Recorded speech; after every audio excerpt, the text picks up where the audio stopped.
नमस्कार। मैं राकेश परमार। मित्रों, हम सबकी जिम्मेवारी है कि आने वाले पीढ़ी को भारत महान के इतिहास की ज्ञान उपलब्ध कराई जाए और इनके स्रोत पर चर्चा किया जाए कि इतिहास कहाँ है, क्या माध्यम है, कौन सी ऐसी जरिया है जिससे हम अपने भारत महान के इतिहास की ज्ञान प्राप्त कर सकते हैं। जैसे कि आप सबको पता है कि आजकल लड़के मोबाइल और कंप्यूटर से अलग अपने आप को रख नहीं पाते और अब रखना भी नहीं चाहिए, क्योंकि समय अलग है, समय का मांग है।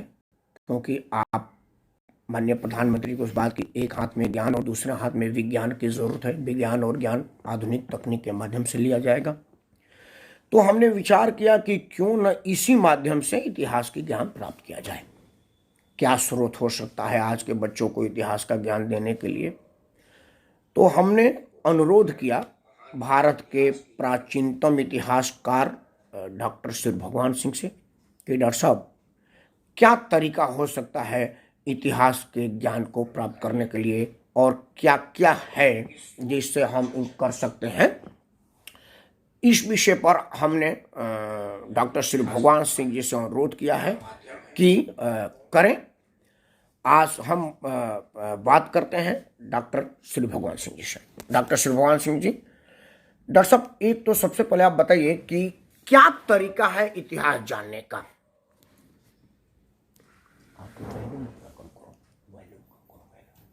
देखिए, अपनी वैल्यूम कम करो, अपनी वैल्यूम कम करो। कर दिया। हाँ, तो फारून मारते रहो।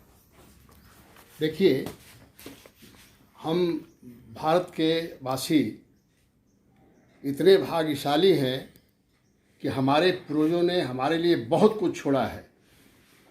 बहुत सी चीज़ें समाप्त कर दी गई हैं, नष्ट कर दी गई हैं, फिर भी हमारे पास इतना मटेरियल है। उस मटेरियल के आधार पर बहुत कुछ अभी लिखा पढ़ा जा सकता है। भारतीय इतिहास हर व्यक्ति को अपने देश का, अपने पूर्वजों का इतिहास से परिचित होना चाहिए।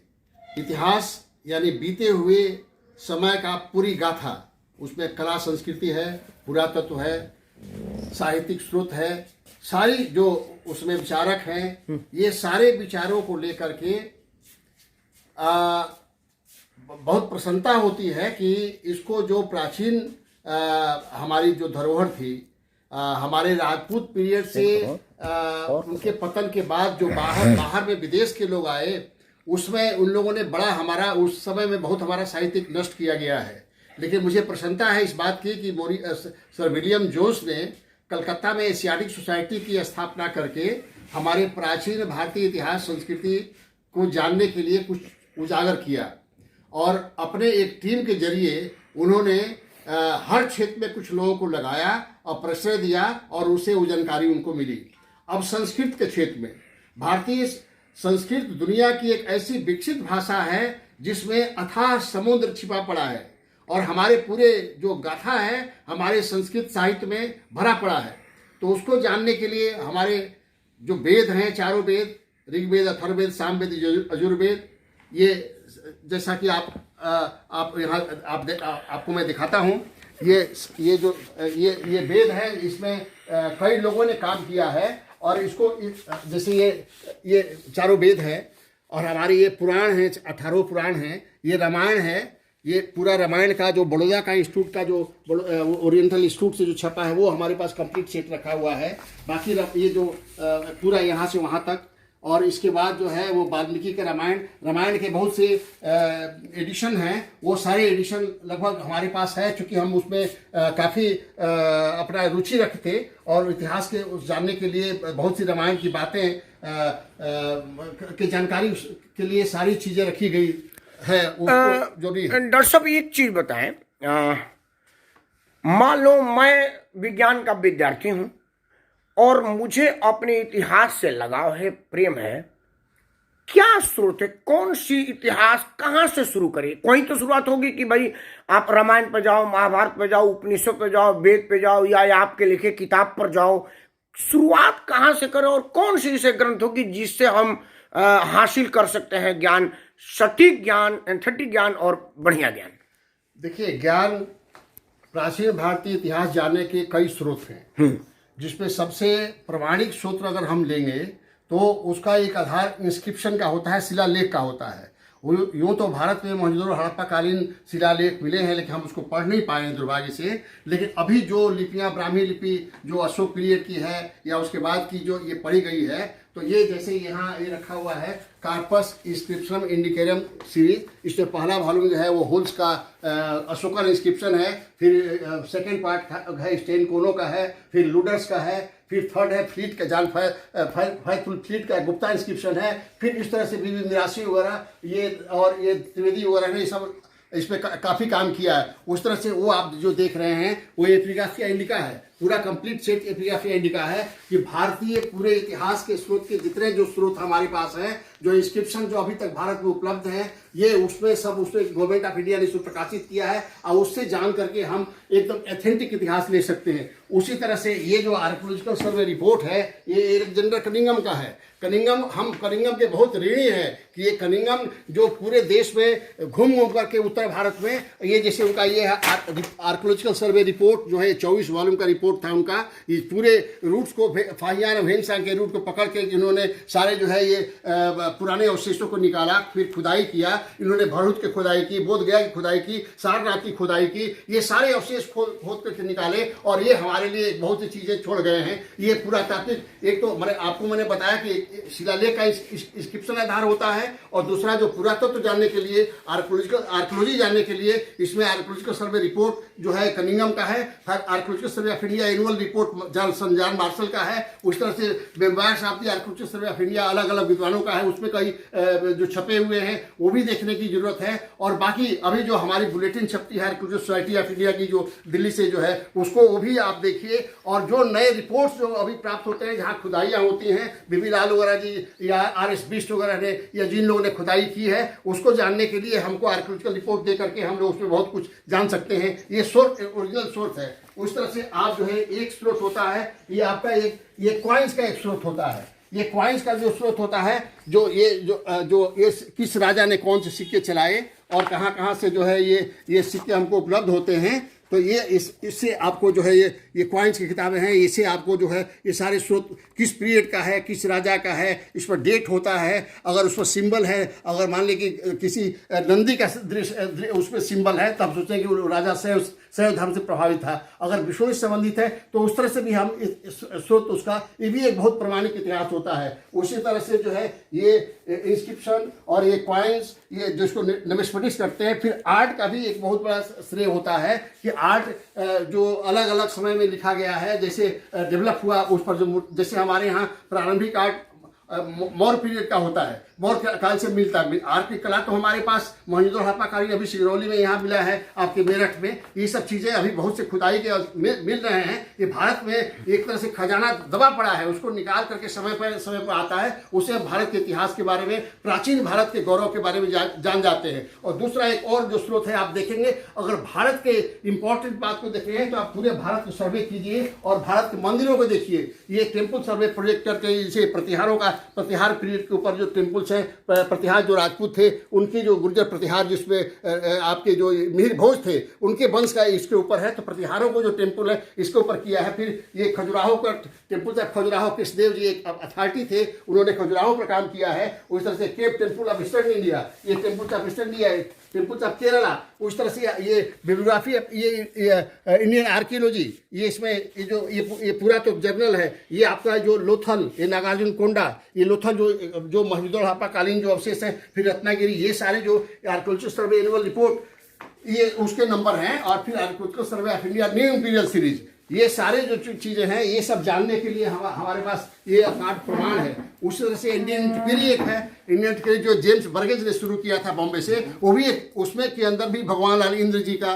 या और भी उसके बाद जो DC सरकार वगैरह ने जो काम किया है वो भी बहुत इंपॉर्टेंट है भारतीय स्रोत जानने के लिए। और साहित्यिक स्रोत में हमारे पास ये जो अलग अलग किताबें लिखी गई हैं अलग अलग समय में, जैसे कि बाण का हर्षद लिखा आपने, प्रबंध चिंतामणि लिखा आपने, बेरुतुन ने, आपके उसमें प्रमाणों का बहुत मिलता है। उस तरह से ये जो आपके कालिदास के जो सारे ग्रंथ हैं इसमें ही बहुत से इतिहास विक्रमोर्वशीयों में सब छिपा पड़ा है। उसी तरह से ये बौद्ध कथाओं में आप जाएंगे तो बौद्ध की जितने जातक कथाएं हैं, उस तरह से ये जातक कथाओं से भारतीय इतिहास का एक बहुत बड़ा स्रोत होता है। और मैं कहना चाहूंगा कि अंग्रेजों ने इस देश को समझने के लिए बड़ी सिस्टमेटिक ढंग से अध्ययन किया था। उस तरह से आर्कोलॉजी को जानने के लिए उन्होंने आर्कोलॉजिकल सर्वे ऑफ इंडिया उसको हेड बनाया कनिंघम को। उस तरह भारत के लिंग्विस्टिक सर्वे, भाषाओं पर सर्वे करने के लिए ग्रेडसन को बनाया। उसी तरह से ट्राइब्स एंड कास्ट, भारत इस देश की कितनी जातियां कहाँ हैं, आप ये देखिए, एक बहुत महत्वपूर्ण ये किताब है। ये सारी जो इस देश में कौन सी जात की कहाँ है, किस जात में, जैसे tribes and caste of north eastern provinces and Awadh, ये types and caste of Bombay presidency, ये types and caste of southern India, उस तरह से types and caste of Bengal का है, रिजले का, उस तरह से types and caste of central India Hiralal का है, उस तरह से टाइप्स कास्ट ऑफ इंडिया जो ये आप देख रहे हैं, ये 7 वॉल्यूम में, ये थर्स्टन ने पूरे भारत, उन्होंने जातियों का भी अध्ययन किया है। ये आप इसमें देखेंगे तो हर जिले में, जैसे मैं बलिया में हमारे में हैं, अगर परमार राजपूत है तो कौन कौन किस गांव में कितने हैं, उन्होंने बहुत बारीकी से अध्ययन किया है। उस तरह लिंग्विस्टिक सर्वे ऑफ इंडिया, ये आर्कोलॉजी के क्षेत्र में कनिंघम को, और ये आपके जो सारे जो लिंग्विस्टिक सर्वे जॉर्ज ग्रियर्सन को, उस तरह से टाइप्स एंड कास्ट के बारे में थर्स्टन को, एंथ्रोपोलॉजी के रिजले वगैरह को लगाया, और सारे इस देश को बहुत हर तरह से उन्होंने स्टडी किया है, हर क्षेत्र में। और उसमें कुछ चीज़ें हमारे लिए उससे काफ़ी हमको मिल गई है, बहुत अच्छी बात है। और एक और बात मैं कहना चाहता हूं कि एक जो इंस्क्रिप्शंस हैं, ये हमारे बहुत इंपॉर्टेंट स्रोत होते हैं। एक मिनट डॉक्टर साहब, मेरा एक प्रश्न इससे उत्पन्न होता है कि ये तो है जो औरों ने लिखा है इतिहास, उसकी पुस्तकें हैं ज्ञान प्राप्त के लिए। बहुत सारा किताब आपने स्वयं लिखा हुआ है, उसका क्या उद्देश्य था? और मैं चाहूंगा कि आप अपने कुछ पुस्तकों का कुछ वर्णन संक्षिप्त में, क्योंकि ये बहुत लंबा वीडियो अच्छा लगेगा नहीं, लेकिन कुछ अपने चुनिंदा पुस्तकों का, कि भाई मेरी ये पुस्तक इस विषय पर आधारित है और ये वाली पुस्तक इस विषय पर आधारित है, उनका क्या स्रोत है, उनकी क्या वजह, कृपया इस पर प्रकाश डालिए आप स्वयं के लिखे पुस्तकों पर। आप देखिए, कोई आदमी जब रिसर्च करता है तो जो रिसर्च के विषय में, उस विषय पर जितनी किताबें छपी हुई हैं ऑलरेडी, जो मटेरियल हमको मिलता है, उसको देखना भी हमारा कर्तव्य हो जाता है। जो हमारे सोर्सेज हैं उसको देखने के लिए, उन किताबों को जो पब्लिश है, लोगों ने खोज करके जो छापा है, उसको देखना हमारे लिए बहुत महत्वपूर्ण हो जाता है। जैसे मैंने जो थीसिस, हमारी जो थीसिस थी, मैंने गुप्तकालीन हिंदू देव प्रतिमाएं, गुप्त काल में जो, अब जैसे राम का आप ले लीजिए, तो राम की सारी मूर्तियां गुप्त काल से बनना शुरू हुई। राम में आप देखेंगे तो रामायण पैनल के बालकांड से जितनी मूर्तियां हैं, देवगढ़ से, चौसा से, या आपके सतना से, राम कथा से संबंधित गुप्त काल का जो सारा जो है एक राम कला में आ गए हैं हर तरह से। उसके पहले हमको कोई राम की मूर्ति ज़्यादा तो नहीं मिलती। एक सीता की मूर्ति का एक पटना, इसमें इलाहाबाद म्यूजियम में शिवराम मूर्ति जो उल्लेख किया है, जो वो एक वृक्ष के नीचे बैठी हुई है, वो कहते हैं एक सीता का है, लेकिन वही एक अपवाद है, वो प्राचीन है। लेकिन जो रामायण पैनल से सारा आप देखेंगे, जो चौसा का, सतना का, ये सब गुप्त काल में ही रामायण की मूर्तियां बनी और राम कला से संबंधित जो इसमें आए। इसलिए ये भी जानना हमारे स्रोत होता है। जब तक कि जो मटेरियल है, अब जैसे इंस्क्रिप्शन के बारे में अब हमने आपको बताया, अगर कोई भी आदमी, अगर कोई किसी, जैसे परमाणु पर हमारी अभी थोड़ी सी रुचि बढ़ी है। अभी हमने एक जगदेव के ऊपर किताब लिखा है, हमारा जगदेव दानी, ये बहुत उदयादित्य के पुत्र थे, ये राजा भोज के भतीजे अपने को कहते हैं एक अभिलेख में। वो जो आपने जगदेव जी पर किताब लिखा है, उस किताब का नाम क्या है, क्या नाम है उस पुस्तक का, और कहाँ उपलब्ध, वो है क्या अभी आपके पास? हाँ, एक बार तो जरा एक बार उसको दिखाइए ना, एक बार उस किताब को दिखाइए।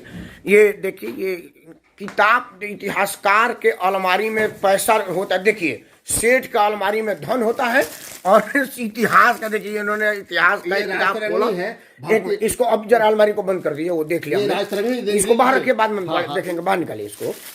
ये आप अपनी वाली पुस्तकें निकालिए मित्रों। ये इतिहासकार का धन तिजोरी में क्या होता है आप देख लीजिए। औरों का होता तो इसमें धन होता, इनका है तो इनमें इनका धन, इनका पुस्तक है जो इन्होंने अपने अलमारियों में सजा रखा है। इसका बाबू जरा आप अलमारी उनका बंद कर दीजिए, हम देखते हैं। हाँ, आप यहाँ पे बैठिए। अब आप अपने किताब बताइए, वो कौन सा किताब था, जगदेव वाला? ये हमारी एक है, नहीं, जगदेव पर बात हो रही थी, जगदेव वाला पहले दिखाइए ना। तब तक एसके सिंह जी, एसके सिंह हमारे साथ, एसके सिंह जी हैं, राजपूत एकता मिशन का अध्यक्ष हैं। आप डॉक्टर साहब से जुड़े हुए हैं और डॉक्टर साहब के विषय में बहुत बार लिखते भी रहते हैं, आप भी कुछ लिखते पढ़ने वाले लोग हैं। आपको कैसा लगा डॉक्टर साहब के विषय में, जब तो डॉक्टर साहब अपने किताबों के संग्रह लेकर आ रहे हैं, आप जरा डॉक्टर साहब के विषय में कुछ बताएं। डॉक्टर भगवान सिंह की जी जो पुस्तकों का संग्रह है वो अद्वितीय है। इतना बड़ा संग्रह भारतवर्ष में बहुत ही कम इतिहासकारों के यहाँ मिलेगा, खास करके ये क्षत्रिय इतिहासकार हैं।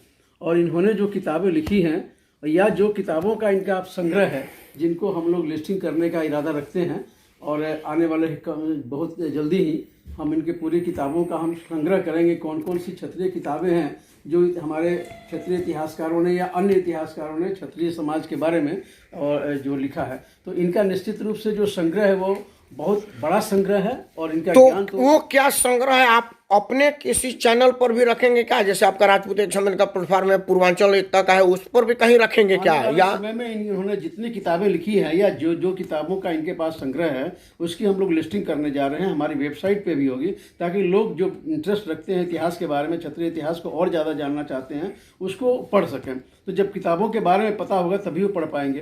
तो वो किताबें कौन कौन सी है, कौन कौन सी लेखकों ने किताबें लिखी है, इसका हम एक संग्रह करने जा रहे हैं जो इनके पास उपलब्ध है। और निश्चित रूप से अपने क्षत्रिय समाज के लिए डॉक्टर भगवान सिंह जी बहुत बड़े एसेट्स हैं।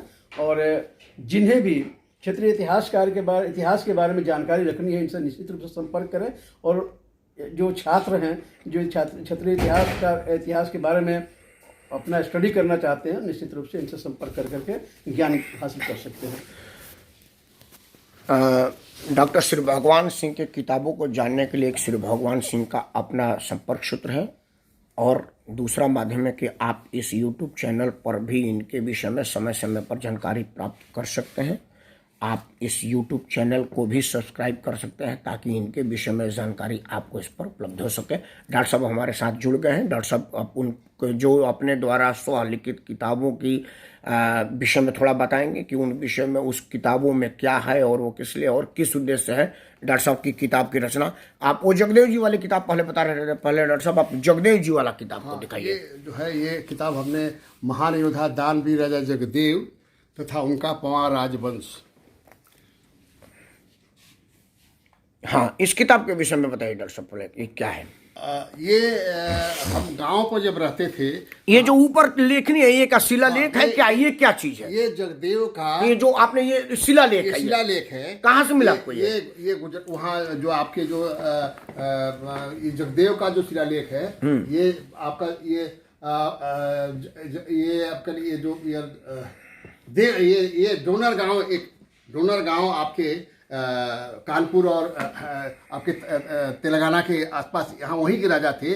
जगदेव कभी भी परमारों के पुश्तैनी राजगद्दी पर मालवाधार से नहीं शासन किए, ये स्वयं अपना भुजबल से राज स्थापित करके राज किए और इन्होंने ये सिक्के चलाए। और यह लेख इसलिए ज़्यादा इम्पोर्टेंट है कि इसमें वो ये अच्छा इंथेटिक डॉक्यूमेंट है, मतलब आप ये कोरी कल्पना के आधार पर नहीं लिखे हैं, आपने इतिहास को शोध पे प्राप्त किया, उसके ऊपर लिखा हुआ है। हाँ, ये स्वयं जो है, ये डोनर गांव अभिलेख जगदेव का अभिलेख है। ये जगदेव ने इस लेख को खुदवाया है, जिसमें वो घोषणा करते हैं कि मैं उदयादित्य का पुत्र हूँ और हमारे जो चचा भोज हैं, हमारे भोज को चचा कहते हैं, ये हमारे वंश में दूसरे राम हैं। राम समाज समो गुण, राम के समान सब गुण से संपन्न है। तो ये अपने को और भी जो परिवारों के और भी बहुत से जो लेख मिलते हैं और राजाओं के, उसमें बहुत से सगर का उल्लेख आता है, मंधाता का उल्लेख आता है, अपने सूर्यवंश के राजाओं का उल्लेख करते हैं। लेकिन जगदेव से हमको प्रेरणा इसलिए मिली कि बचपन से हमारे एक भाई लगेंगे सिताब्दी के जयप्रकाश जी, जो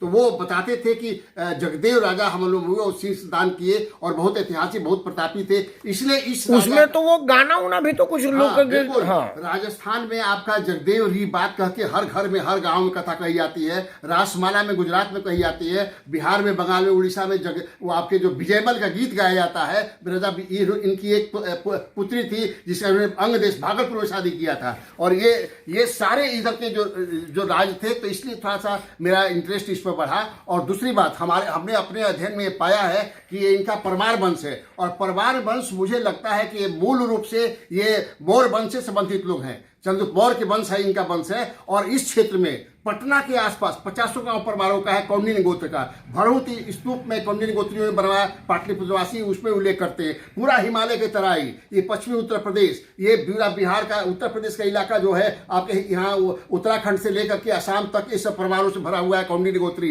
बनारस में प्रभु नारायण सिंह थे, बहुत बड़े लीडर थे, छात्र, वो MP भी रहे, फ्रीडम फाइटर भी रहे, अब नहीं है, वो भी परमार ये जो कौंडिन्य गोत्र के थे, ये पूरा भरा हुआ है। और खास करके ये जो आपके जो गोरखपुर की साइड में, गोरखपुर, देवरिया, आपके जो महाराजगंज में, ये जो लोग राव लिखते हैं, चंद बहादुर राव या फलाने सिंह राव, वो भी कौंडिन्य गोत्री पवार हैं। वो उसी क्षेत्र में पवार हैं जो जितने आप अब दूसरे पुस्तक के विषय में बताइए, पवार के इतिहास बाद में। अब दूसरे पुस्तक के विषय में आपका दूसरा वाला कौन सा पुस्तक, वो क्या चीज है? ये है कि गुप्त काल में जो हमने आपको बताया था कि गुप्त काल में हिंदू देव प्रतिमाओं का विकास होता है।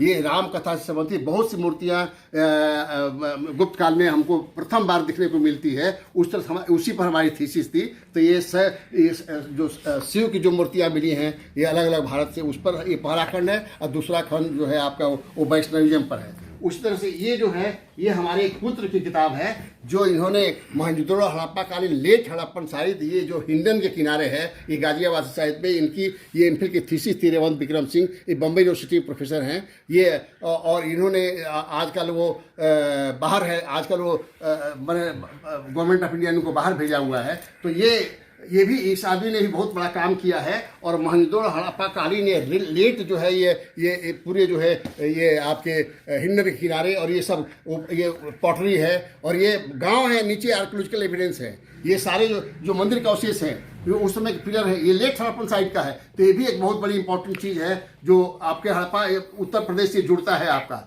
एक किताब आपका वो परमारों पर भी, वो कोई किताब थी ना, वो लाल रंग की बाइंडिंग वाली, वो किताब का क्या नाम था? वो एक था, एक प्राचीन क्षत्रिय राजवंश। अच्छा, वो कहाँ है? वो नहीं, मैं भी प्राचीन क्षत्रिय राजवंश अभी है नहीं। अच्छा, अभी उपलब्ध नहीं। उसमें हमने ठीक है डॉक्टर साहब, मेरे को मेरा दो प्रश्न आपसे। एक तो कि क्या आप इन किताबों का कोई संग्रह, कोई सूची कहीं प्रकाशित किए हैं कि आपने कौन कौन सी किताब लिखा है, उसका कोई संक्षिप्त विवरण, जैसा कोई वेबसाइट, कोई पोर्टल, या किसी किताब में इसका कोई विवरण है, या अभी कहीं कोई विवरण नहीं, आप पुस्तकें लिख दिए हैं? इस विषय में कृपया आप बताएं। ये कुछ किताबें हमने अपने छापी थी, जैसे अपने अभी इस पर आजकल तो पब्लिशिंग का स्थिति बड़ी विचित्र है, तो वो हमने अपने स्वतः, चूंकि मेरा अपना रुचि है और इन किताबों के उपलब्ध है, थोड़ी बहुत कुछ आउट ऑफ प्रिंट भी है, छिपवा के हमने बंटवाया था लोगों को, और बहुत एकदम जो कास्ट प्राइस था, उसका प्रोडक्शन प्राइस, उसी पर हमने कहा कि इसका प्रसार ही मेरा उद्देश्य था। तो ये उस पर अगर जो लोग मेरे देख रहे हैं, जो दर्शक इतिहास में रुचि रखते हैं, उनको अगर एक किताब की जरूरत पड़ेगी तो क्या स्रोत है, कैसे आप हमसे संपर्क करें, उनको हम उसमें उनको भिजवा देंगे। आपके बहुत रिजनेबल जो कास्ट ऑफ प्रोडक्ट्स है वही देंगे। मेरा ये उद्देश्य है, कमाना। इतिहासकार कोई कमाने के उद्देश्य, हमारा उद्देश्य केवल प्रचार है। अब अंतिम वाक्य ये है कि आज के बच्चों को आप क्या कहना चाहेंगे जिन्हें इतिहास से जोड़ा जाए? वो क्या माध्यम है कि उनको अपना इतिहास का ज्ञान हो और विज्ञान का भी ज्ञान हो? क्या स्रोत है? देखिए, जो समाज या जो आदमी जो समय में अपने इतिहास को नहीं जानता, तो वो कुछ नहीं जानता। इतिहास जानना हमारे लिए बहुत जरूरी। हम क्या थे, इसलिए आज के हम पीढ़ी से हमें निवेदन करना चाहेंगे, खासकर नौजवानों से और बच्चों से, कि अपने पूर्वजों को जानो। आपने जो, जैसे हमारे धर्म के बारे में जानो। धर्म हमारा क्या है? धर्म से मेरा मतलब पूजा पाठ तो नहीं है, एक वे ऑफ लाइफ है। तो उस हमारा क्या उद्देश्य है? जैसे हम आज भी शादी ब्याह होता है, लेकिन पंडित जी मंत्र पढ़ते हैं, ओम पृथ्वी शांति, अंतरिक्ष शांति, तो शांति राप शांति रोष, मैंने मनुष्य का कल्याण हो, पृथ्वी में शांति हो, जल का कल्याण हो। हमारा समाज है कि सब जीवन जो है, सब जीव बराबर है, सब जीव एक है, और सब जीव में उसको दया हो, सबका विकास हो, और सभी सुखी संपन्न रहे। ये जो भारतीय संस्कृति की एक निराला जो सोच है, उसीलिए आज भी हजारों साल बाद भी हम अपने को जिंदा दिल पाते हैं। और आज दुनिया के सारे लोग ये मानते हैं कि हाँ, भारतीयों की जो सोच थी, समझ थी, वो बहुत आगे थी। आप उसी संदर्भ में आप राजा भोज को देखेंगे, तो राजा भोज की जो किताबें आप पढ़ेंगे, आपके ग्रामर के ऊपर, विमान शास्त्र के ऊपर, नौकायन के ऊपर, जल शास्त्र के ऊपर, जो उन्होंने तालाब बनाया भोपाल में, वो विश्व का प्रथम मानव तालाब है। जो सारे इतने भी वो कैसे उसमें टेक्नोलॉजी इस्तेमाल किया गया, ये सब जानने के लिए जो है ये इसलिए हमारा इतिहास जानना जरूरी है कि हम क्या थे। और हमारे दुर्भाग्य की बात मैं कहना चाहता हूँ कि हमारे बहुत सी इतिहास की चीज़ें अभी हम प्रकाश में नहीं आई हैं, इसलिए उनको लाने की जरूरत है। और हमारे जो बच्चे हों, हमारे अगली पीढ़ी हो, भाई हम लोग तो जीवन में बीत चुके हैं, लेकिन हम जरूर चाहते हैं कि अगली पीढ़ी इसको जाने, और इतिहास जानना बहुत ही जरूरी है अपने समाज को बढ़ाने के लिए। बहुत बहुत शुक्रिया। मित्रों, आप थे श्री डॉक्टर शिव भगवान सिंह जी। डॉक्टर शिव भगवान सिंह जी इतिहास के ज्ञान के एक बहुत बड़ा स्रोत हैं। हम इनके एहसानमंद हैं कि आपने कम से कम कोई चीज़ को लिपि के रूप में डाला है, क्योंकि शब्द अमर है, शब्द कभी नहीं मरता। इंसान का काम आना जाना है। महान संत वाल्मीकि ने हमको रामायण की रचना करके दी। अब वाल्मीकि जी हमारे बीच नहीं हैं, लेकिन उनकी रचना हमारे पास है। संत तुलसीदास जी ने भगवान राम के चरित्र की वर्णन हमारे सामने की। घर में बच्चा बच्चा रामचरित्र मानस के माध्यम से भगवान राम मर्यादा पुरुषोत्तम राजा राम के चरित्र की ज्ञान प्राप्त कर सका। कल्पना कीजिए कि अगर वाल्मीकि जी और तुलसी जी ने लिपिबद्ध नहीं किया होता, वो कोई शिलालेख या पांडुलिपियों पर नहीं होती, तो हमको भगवान राम के विषय में क्या जानकारी होता। इसलिए मैं आपसे आग्रह करूंगा, आपसे अनुरोध करूंगा कि जिस व्यक्ति के पास भी अगर कोई ज्ञान है, उसे वो लिपिबद्ध कर दे, क्योंकि शब्द अक्षुण है, अमर है, अविनाशी है। शब्द का कभी क्षय नहीं होता, शब्द का कभी नाश नहीं होता। और सबसे बड़ी बात है कि शब्द की कोई उम्र नहीं होती, वो निरंतर अनंत तक बना रहता है। मैं डॉक्टर शिव भगवान सिंह का एक बार पुनः शुक्रिया अदा करता हूँ, एहसानमंद हूँ, इनका सजदा करता हूँ कि आपने इतिहास संग्रह में अपना योगदान दिया है। और मेरा ये सौभाग्य है कि मैं डॉक्टर शिव भगवान सिंह से मिल करके इनके विषय में कुछ जानकारी लिया है। आप इस चैनल को सब्सक्राइब करें। समय समय पर डॉक्टर शिव भगवान सिंह के ज्ञान और इनके विषय में इस चैनल पर आता रहेगा। संभव हो